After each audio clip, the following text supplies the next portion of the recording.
The moon had always watched the world in silence. From the vast silver palace floating above the clouds, Prince Aurelith stood on the balcony made of glowing crystal, staring down at the sleeping forests of earth. The Moon Kingdom was beautiful beyond imagination, its towers carved from pale stone that shimmered like frozen light, rivers of silver flowing through quiet gardens. But it was also unbearably lonely. Aurelith had ruled the moon since he was very young. His father, King Valier, had vanished many years ago while trying to seal a dark, cosmic storm that threatened the heavens. Since then, the responsibility of guarding the moon's magic had fallen on Aurelith's shoulders. But responsibility did not fill the emptiness inside him. Every night he watched the world below the oceans, the mountains, the forests where strange, magical creatures lived. Sometimes he wondered what it would feel like to walk among them instead of ruling from a silent throne. Tonight, something pulled at him more strongly than usual. A strange shimmer flickered in a forest far below. Aurelith narrowed his silver eyes. "That magic," he whispered softly. Without another thought, he stepped onto the ancient lunar gate. The air around him rippled like water, and in the next moment he vanished from the balcony. Far below, in a quiet forest beside a lake that reflected the moonlight like liquid glass, something invisible moved through the tall grass. The invisible fairy had lived there for centuries.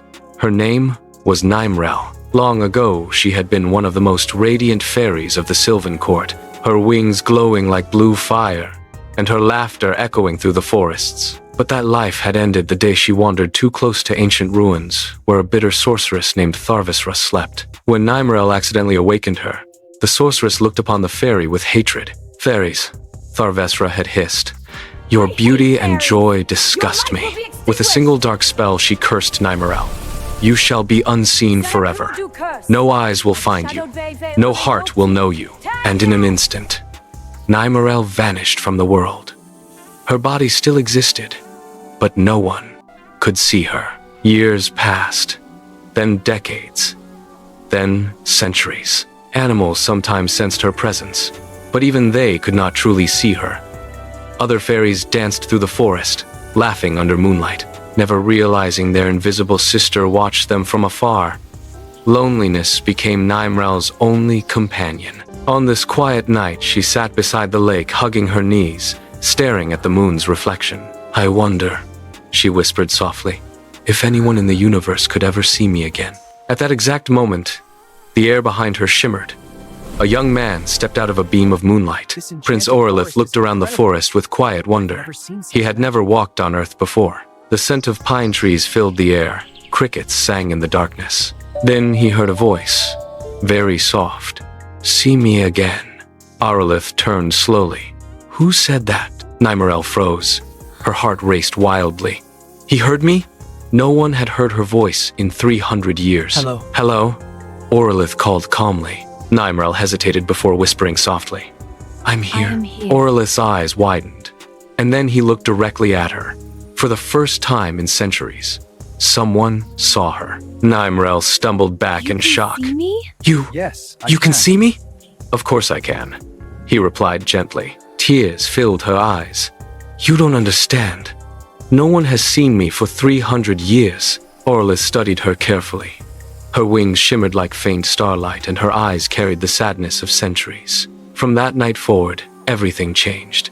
Aurelith returned to the forest every evening. They walked beside the lake while fireflies danced around them. Nymerelle told him stories of fairy festivals and ancient forests, while Aurelith spoke of the moon's silver oceans and star-lit gardens. Slowly, their loneliness faded, and without realizing it, their hearts began to change. One quiet night, Nymerelle confessed the final secret of her curse. The sorceress said something else, she whispered nervously. If someone ever falls in love with me, the curse will complete itself. Aurelith frowned. What happens then? Nymerelle's voice trembled. I will disappear forever. Silence filled the forest. Then don't fall in love with me, she said quietly. But Aurelith gently took her hand. That might already be too late. Ha! The moment those words left his lips, Nymerelle's body flickered like fading light. It's starting, she gasped. Her form slowly began dissolving into the night air. You have to leave, she cried, but Aurelith refused. Instead, he held her tightly. "You're not disappearing," he whispered. His eyes suddenly glowed with silver light. "I am Aurelith, Prince of the Moon." The sky blazed with radiant moonlight as ancient lunar magic poured down around them. Dark shadows from the curse wrapped around Nymerelle like chains, fighting the spell. But Aurelith poured all his power into the magic. "I will not lose you." With a blinding burst of silver light, the curse shattered. The darkness vanished. Nymerelle collapsed into his arms. Moments later, two wandering fairies flew nearby and suddenly gasped. "Wait, there's someone there." Nymerelle stared in disbelief.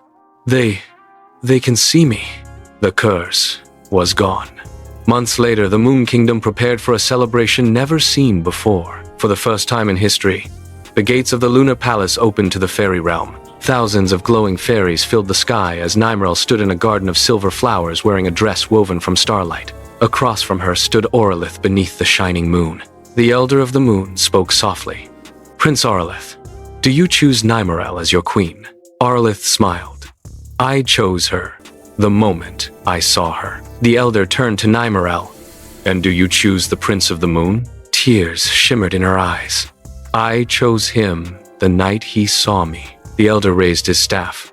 "Then under the eternal moon, you are bound as one." Starlight exploded across the sky. Aurelith gently pulled Nymerelle close and kissed her. Fairies cheered as the moon itself glowed brighter than ever before. And so the fairy who had once been invisible to the world became the Queen of the Moon, and she would never be unseen again.